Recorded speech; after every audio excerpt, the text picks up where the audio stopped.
Boya koyoka ndenge bosambwe bino boya koyoka ndenge bosambwe bokomisa bonzambe entreprise bokoma kosenga bavirema koruine pauvre gens ya bato bolingi kokende misala te bokosamba un jour epai ya nzambe non boza vraiment méchant boya koyoka ndenge bosambwe bino boya komona ndenge bosambwe bokomisa bonzambe entreprise bokoma kosenga bavirema koruine pauvre gens ya bato bolingi kokende misala te bokosamba un jour epai ya nzambe.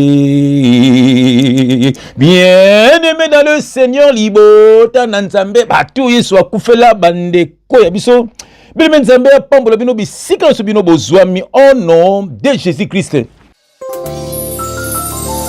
Quelle grâce divine, des ténèbres à la lumière, et la mort à la vie. Abonnez-vous pour ne pas rater nos vidéos. Quelle grâce! On a battu Yesu akufela.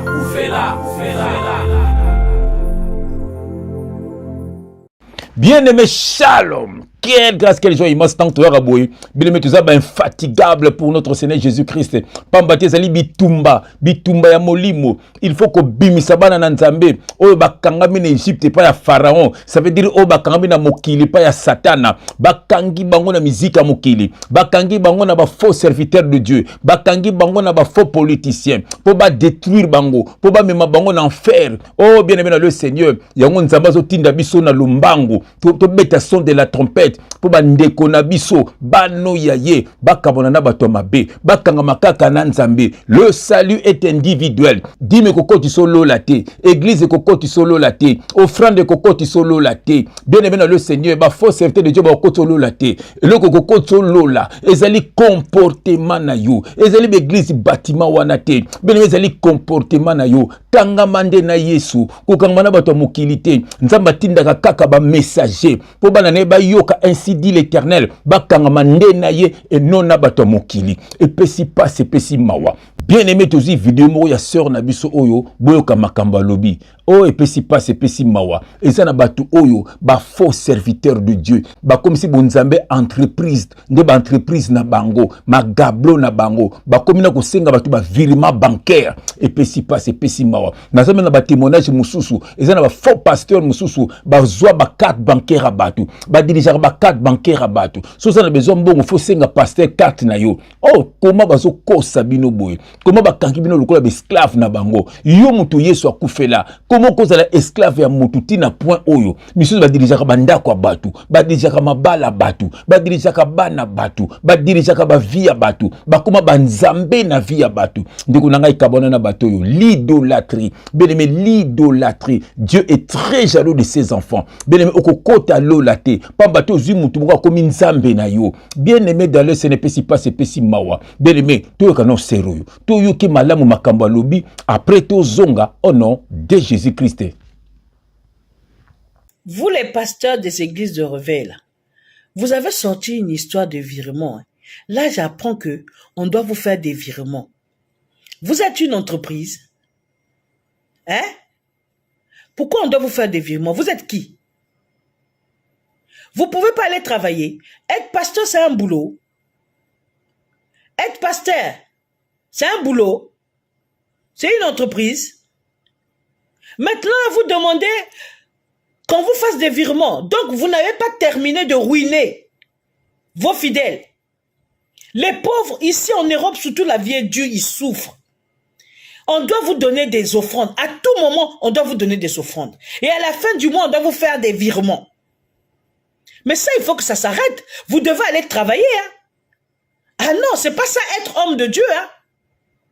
Vous devez prendre soin de vos fidèles. C'est pas aux fidèles de se tuer pour vous.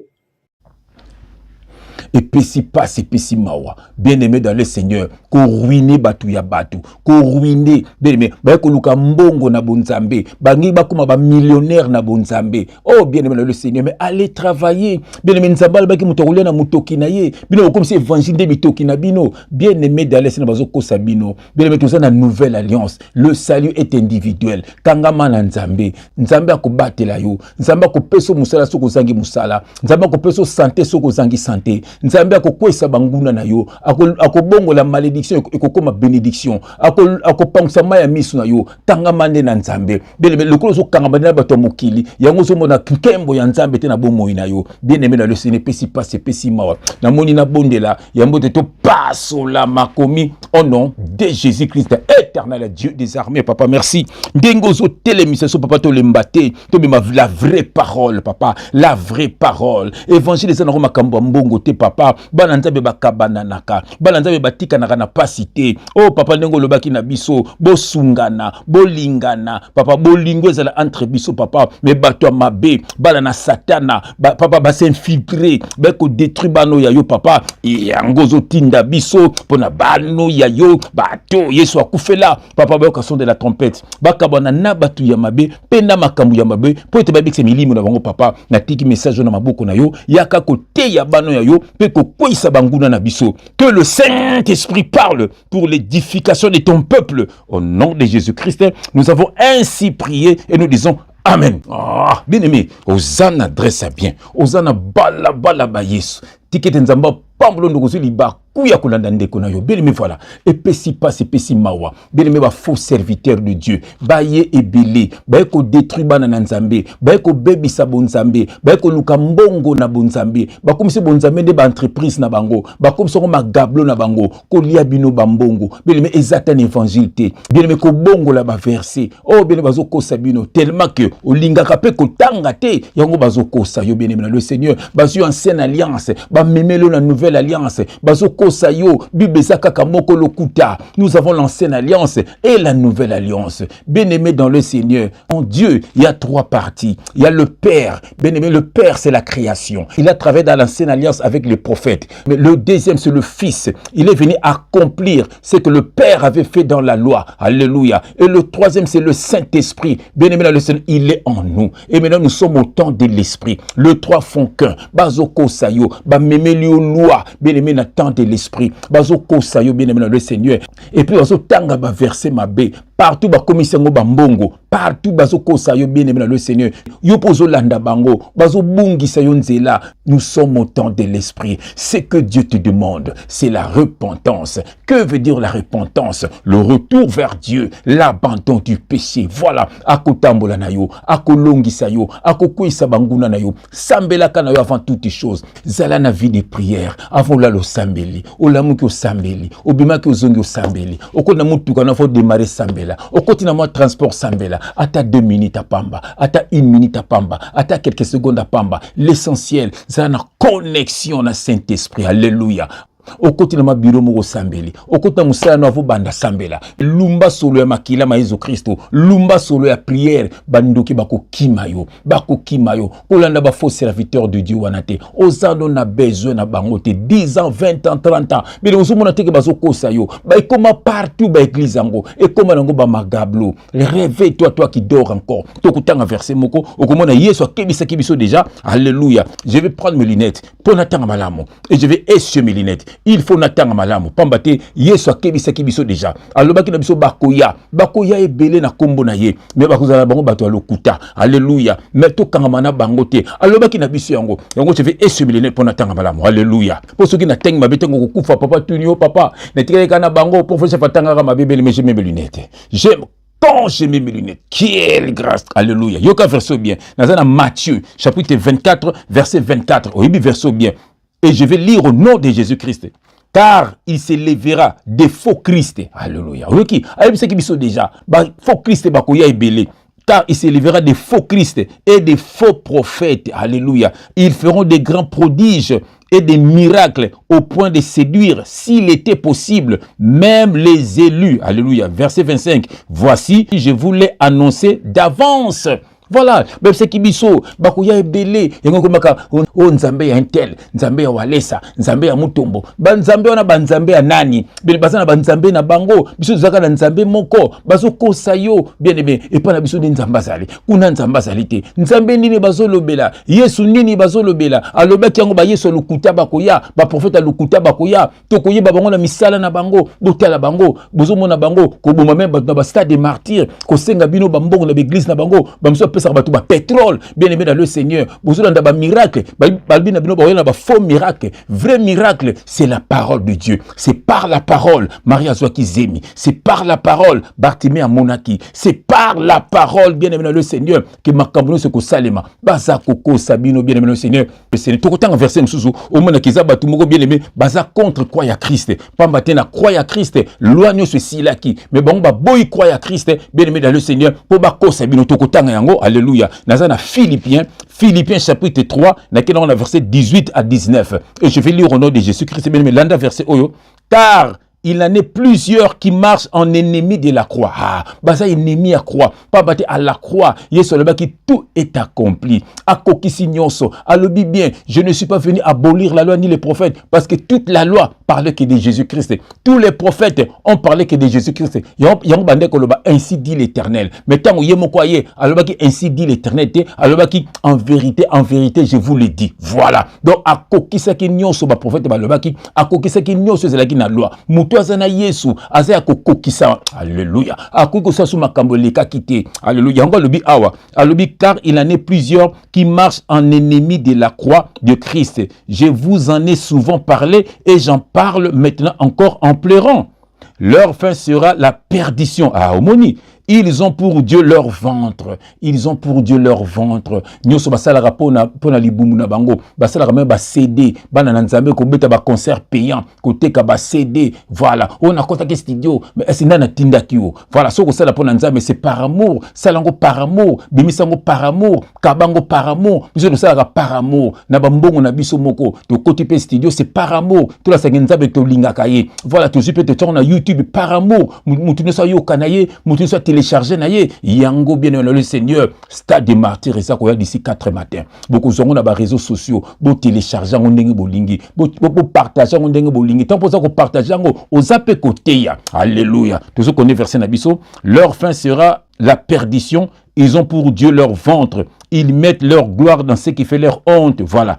Ils ne pensent qu'aux choses de la terre. Ils ne pensent qu'aux choses de la terre. Ce sont des gens charnels. Nyonso basalaka ya mokili balata lokola ba païen ba vina bon lokola ba païen et pesi pas et pesi mawa kabwana na batoyo ils ne sont pas de Dieu kangama nde na Yesu bien aimé sangana kana mosu na bana na yo frère na ngai sœur na ngai sangana kana mobali na bana bino bo sambela avant bolala c'est ça bon nzambe bien aimé le Seigneur ba groupe wana bozo mona ba église wana eza nango ba magablo Yesu atikala ko tonga ba église wana te Yesu tonga kinde ndaku eza nde mutu ne savez-vous pas que vous êtes le temple de Dieu alléluia alobi là où 2 ou 3 sont assemblés en mon nom, je suis au milieu d'eux. Aux obligés de kenaka na banda ko lukuta wana bien aimé le Seigneur. Sangana kana bande ko na yo, soza ebi frère moto sœur moraz ebi moi parole. OK pa na ye ou soit aye pa na yo, bo partager.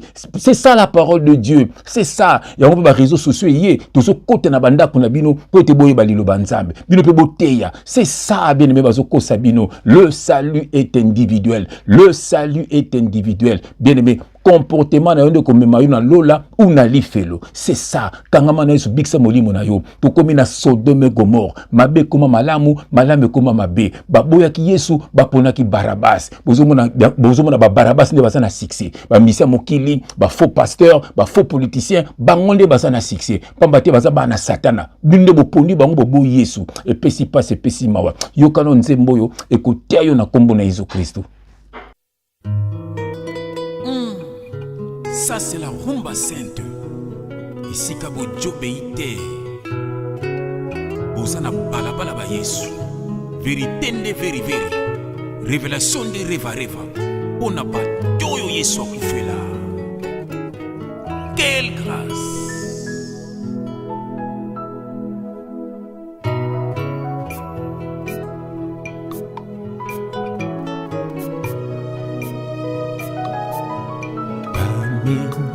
Fausse doctrine na kumba Yesu Yesu mpozango badisiple na ye bato ye akufela nekulusu bakomande baungu na bino nzoka Yesu akebisaki biso bakoya mingi na kombo na ye bakosala mpe bamiracle ndenge na ndenge me bazali ya ete o ndeko nanga fungola miso yo kotala apparence te elanga nzambe kotiba nzube yo talaka nani yokolanda ye noki tokozanga lola ye bien-aimé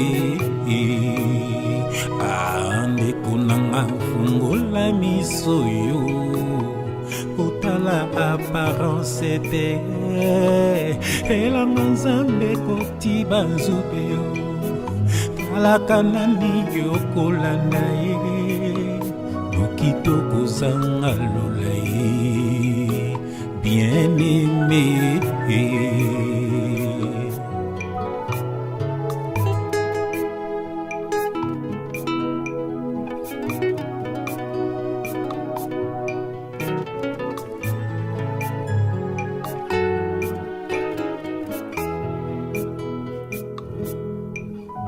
Mimi fausse doctrine na kumba Yesu mpozango badisiple na ye bado ye akufela nekulusu bakomande bazoba na bino nzoka Yesu akebisaki biso bakoya mingi na kombo na ye bakosala mpe bamiracle ndenge na ndenge me bazali ya ete o ndeko nanga fungola miso yo kotala apparence te elanga nzambe kotiba nzube yo talaka nani yokolanda ye noki tokozanga lola ye bien-aimé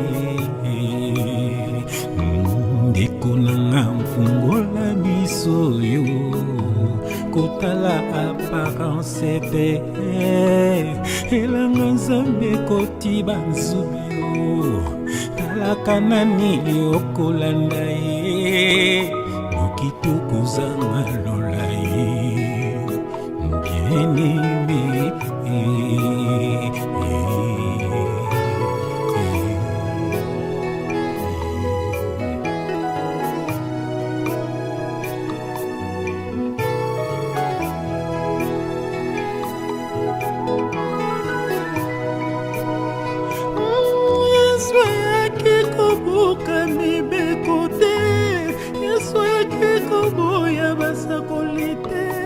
Yesu yake koboka mibekote c'est vrai ayake koboya basakolite o ayake nekokokisa ye ayake nekokokisa nyonso Yesu ayake kokokisa yo ayake nekokokisa nyonso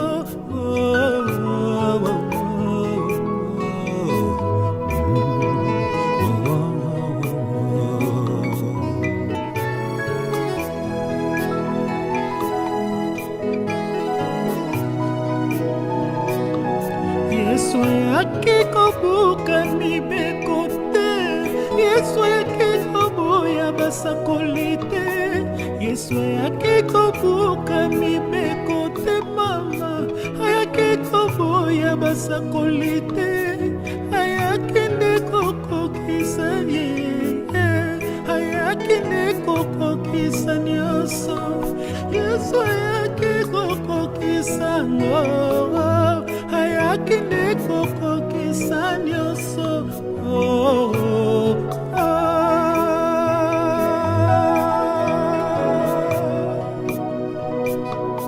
Dans Matthieu chapitre 5 verset 17, le Seigneur Jésus-Christ a dit: il n'était pas venu abolir la loi ni les prophètes, mais c'était pour l'accomplir.